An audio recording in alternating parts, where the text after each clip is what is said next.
Hello, my name is Rohan Weerasinghe and I'm very excited to share something that I think is incredibly powerful when it comes to dealing with business and people. This particular section I'm going to talk to you now is going to be looking at personality types.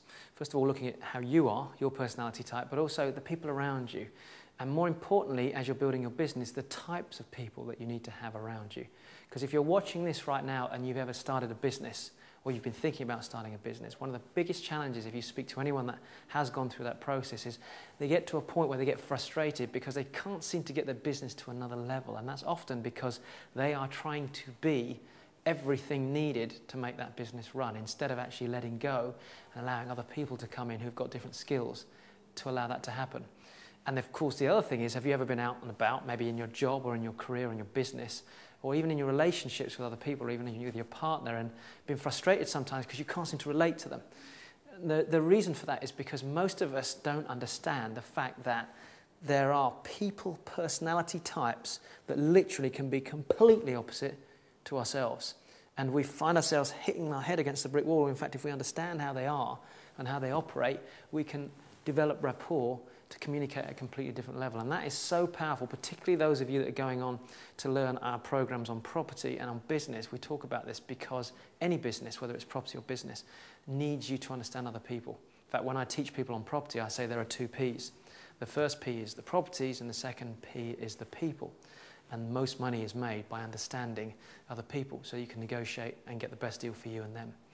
So what I'm going to do now is you're going to see a set of slides come up as I'm talking. And I've got a little laptop in front of me to actually guide me through that. So as I speak, you'll see the slides come up. I'm going to talk to you about a number of models. Now, a personality type model is all about you asking the question, who is the person in front of me? Are they somebody who's very dynamic? Are they somebody who's very quiet and subdued? When you ask them a question, do they come back quickly? Or when you ask a question, do they think? Even move their eyes around a little bit and consider what you said.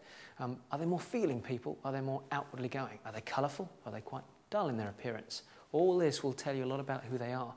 And if you're communicating with them, that's going to help you massively in your negotiations. And as I said already, you know, I've used an example of Earl Nightingale, who worked in the early days with people like Nightingale Conant, developing products to help people build their businesses. All these early people said it's so important to surround yourself with a mastermind group. Look at Walt Disney. Walt Disney built his business by surrounding himself with key people who knew stuff that he didn't know. In fact, if you hear the interviews with Richard Branson, he said, I just surrounded myself with people who knew more than I did about certain areas, and we plugged them all together and we built a massive business. So your goal is to understand not just personality types in business, but on a communication level as well. And the first one of those is the driver. Let me describe a driver to you. A driver is quick-paced. When you ask them a question, they're straight in your face. Sometimes people think they're a little bit arrogant because they're boom, boom, boom. They tend to think about bottom line. These are the people. If you ask them a question, what do you do? They're self-employed, they run their own business, they're a corporate executive, they're a director of a company. They tend to be very, very driven by getting somewhere, achieving something.